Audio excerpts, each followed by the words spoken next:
Olá pessoal, hoje a gente está estreando um novo aplicativo aqui que me disseram que é muito legal. Estou fazendo essa videoaula pelo celular mesmo. Tomara que dê certo para que a gente possa trocar ideias com mais frequência.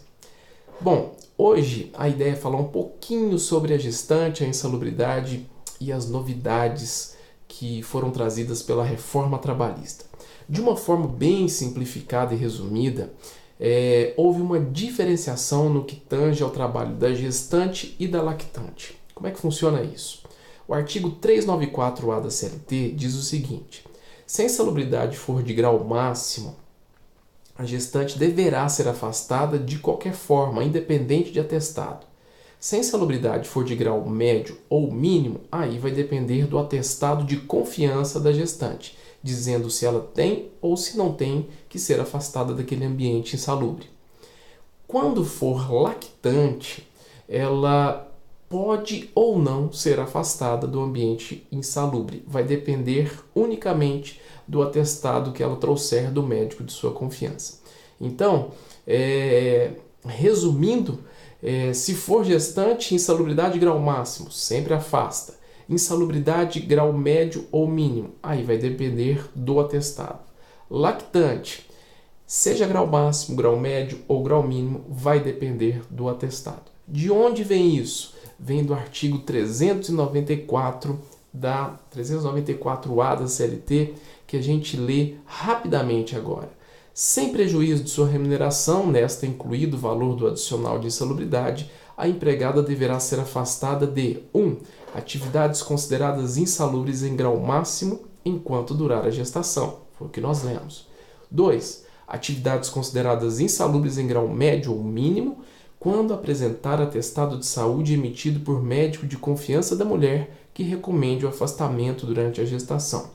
3. Atividades consideradas insalubres em qualquer grau quando apresentar atestado de saúde emitido por médico de confiança da mulher que recomende o afastamento durante a lactação. Pois bem, é assim que nos ensinou o artigo 394-A da CLT. Já vimos de forma resumida e agora exatamente nos termos como traz a legislação. E a legislação prossegue.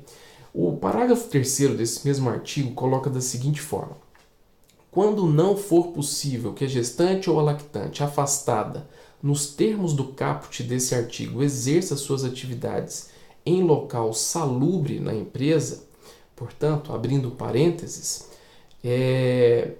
a ideia de ser afastada é do local insalubre. Se houver na própria empresa a possibilidade de fazer uma readaptação enquanto ela está gestante ou lactante, e sendo impedida de continuar nesse ambiente insalubre, sendo possível uma readaptação para um local salubre dentro da própria empresa, essa é a primeira alternativa, tá? Mas quando isso não for possível, prossegue o parágrafo 3º, a hipótese será considerada como gravidez de risco e ensejará a percepção do salário maternidade nos termos da Lei 8.203 de 91 durante todo o período de afastamento. Olha só que coisa, eu acho que isso vai dar alguma polêmica. A lei, de fato, parece ter dado uma escorregadinha aqui. Porque gravidez de risco, senhores, via de regra, não gera salário maternidade. Pode até gerar, desde que esteja bem próximo à data provável de parto. Então, pode haver uma antecipação do salário maternidade, da licença maternidade. Mas vamos imaginar que a gravidez de risco é constatada ali no 3º mês de gestação. Ela não vai gerar, via de regra, o salário maternidade, a licença maternidade. Ela vai gerar o auxílio doença. Mas vejamos novamente o que essa lei nos trouxe. Ela diz que a hipótese será considerada como gravidez de risco e ensejará a percepção do salário maternidade nos termos da Lei 8.213 durante todo o período de afastamento. Qual que é o meu entendimento e sempre passivo de toda discordância, tá? Eu acho que isso aqui ainda vai dar muita discussão, mas o meu entendimento é o seguinte: qual que é a regra do salário maternidade, da licença maternidade? 120 dias para empregados do direito privado, né? Salvo convenção, um acordo coletivo que rege um prazo maior. Mas, como regra, 120 dias. Mas a exceção foi posta aqui pelo artigo 394-A da CLT, colocando que o salário maternidade, a licença maternidade, nos casos de insalubridade, onde há um óbice para a continuidade do trabalho da gestante, o salário maternidade deve ser maior do que 120 dias, podendo durar inclusive durante todo o período de afastamento em virtude de um ambiente insalubre. Nesse caso, então, ainda que seja a partir do terceiro mês, o empregador vai continuar pagando essa empregada gestante, caso não haja possibilidade de uma readaptação para um local salubre, né?